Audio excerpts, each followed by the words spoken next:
Hello everyone, this is Tao CHEN from Beijing Weizhixue Law Firm.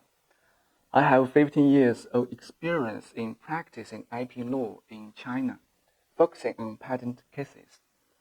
I'm very happy to be here today to share with you eligibility determination for AI-related patent application in China. In this video, I'll introduce to you the statistical data, provisions, and cases. Now, let's get started. First, let's take a look at the current status on AI-related patent applications in China. About 10 years ago, there were not so many AI-related patent applications in China. The number was around 1,000. Since 2013, the application number increased rapidly and peaked in 2018, which was over 35,000.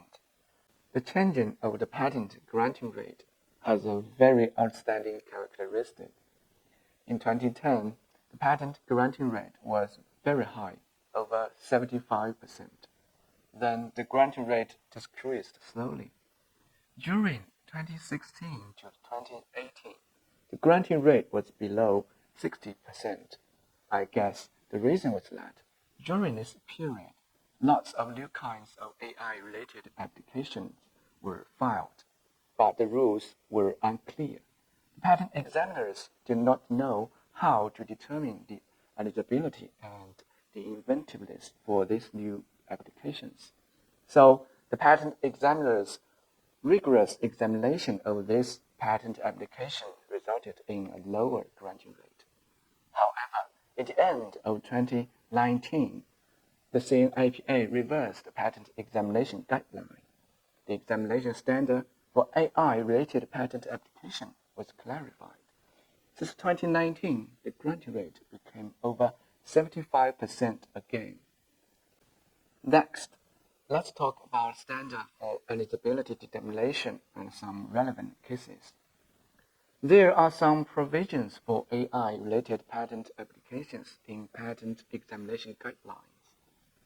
If a claim relates to an abstract algorithm or a pure business rule and method, and does not contain any technical feature, the claim should be rejected as a rule and method for mental activities under Article 25.1, Item 2 of the Patent Law.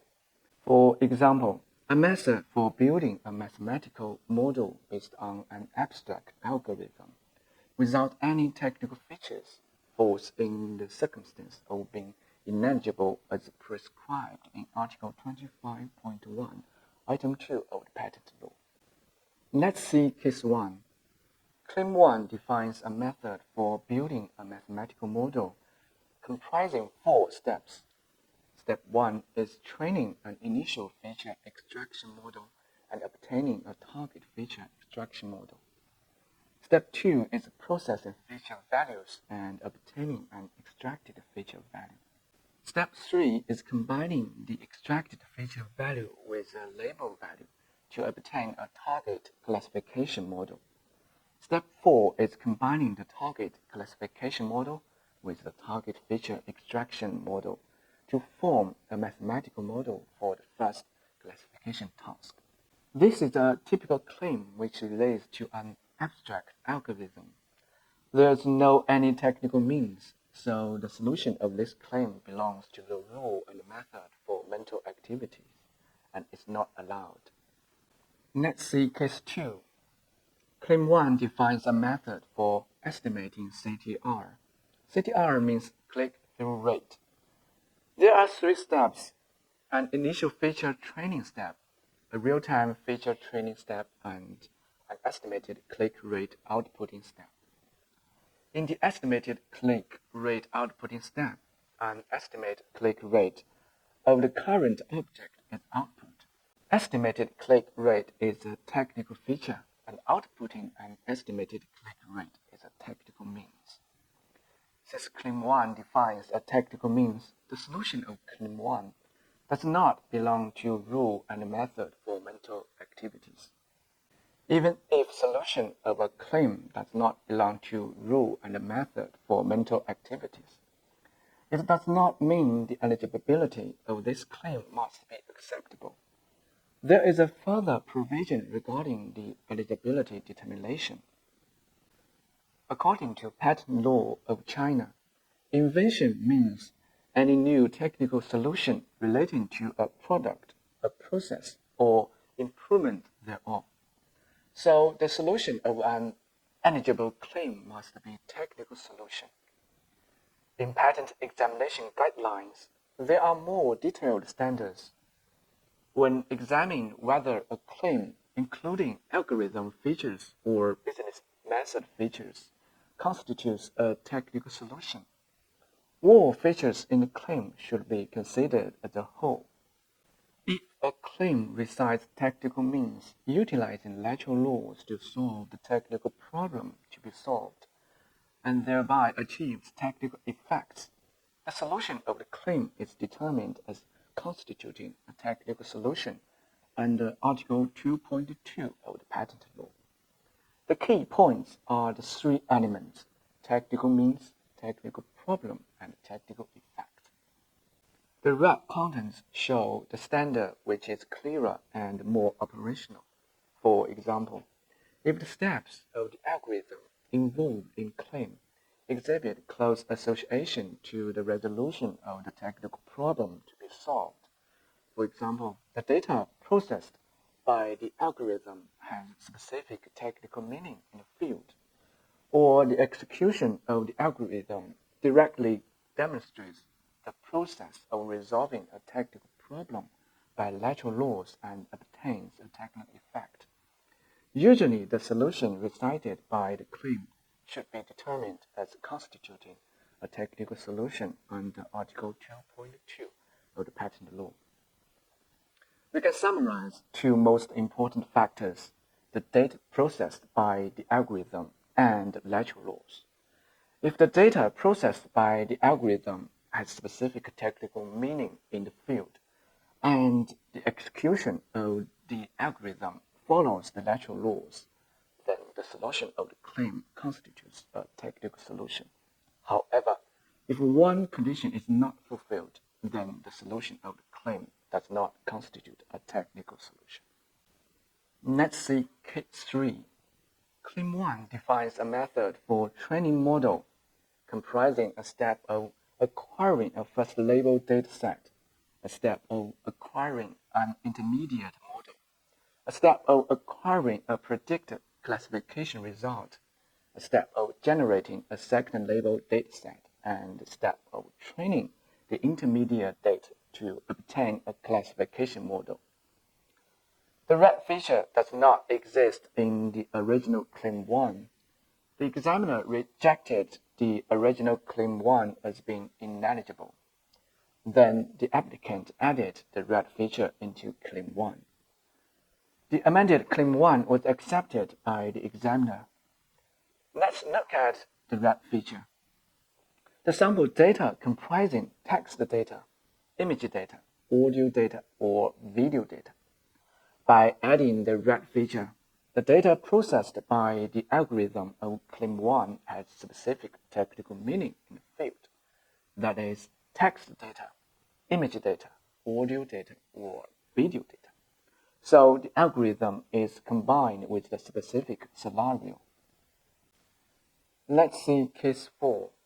Claim 1 defines a method for determining parameters of a statistical model, comprising a step of receiving a dataset, a step of setting K cluster centers, a step of selecting L cluster centers with greatest residuals. The red feature does not exist in the original Claim 1. The examiner rejected the original Claim 1 as being ineligible. Then the applicant added the red feature into Claim 1.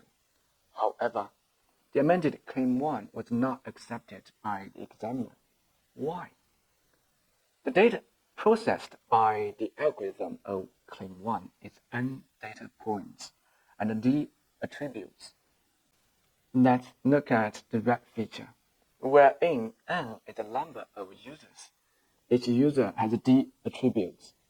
A statistical model comprising the parameter is configured to perform cluster for the users to determine a consumption habit of each cluster of users. N is a number of users. Each user has D attributes. The red feature further defines the meaning of N and D, not the meaning of data points and attributes. Although the red feature was added, the data processed by the algorithm still does not have specific technical meaning, and the algorithm is not combined with the specific scenario.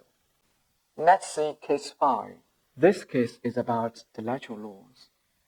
Claim 1 defines a method for building electronic voucher usage tendency identification model, comprising acquiring user sample data, classifying electronic vouchers, determine at least one of behavior characteristic listed below, website browsing, keyword searching, following, adding to shopping cart, purchasing, and using electronic vouchers, extracting user behavior characteristic samples, training the identification model, estimating a usage probability of an electronic voucher by means of the identification model. In the algorithm of Claim 1, some user behaviors such as website browsing, keyword searching, following, adding to shopping cart, purchasing, and using electronic vouchers are involved. We know that there is an objective association between these user behaviors and the usage probability of an electronic vouchers. So the algorithm of Claim 1 follows the lateral laws, and this claim was accepted by the same IPA. Let's see case 6. This case is also about the lateral laws. Claim 1 defines a method for detecting bogus transaction of a restaurant, comprising acquiring number of meals offered by the restaurant within a preset period, inputting data of the area of the restaurant and the number of meals offered into a preset machine learning model, determine whether or not the restaurant have bogus transaction using the preset machine learning model. However, the bogus transaction cannot be determined correctly by the area of the restaurant and the number of meals. There's no objective connection between the existence of bogus transaction and the comparison of the area of the restaurant and the number of meals.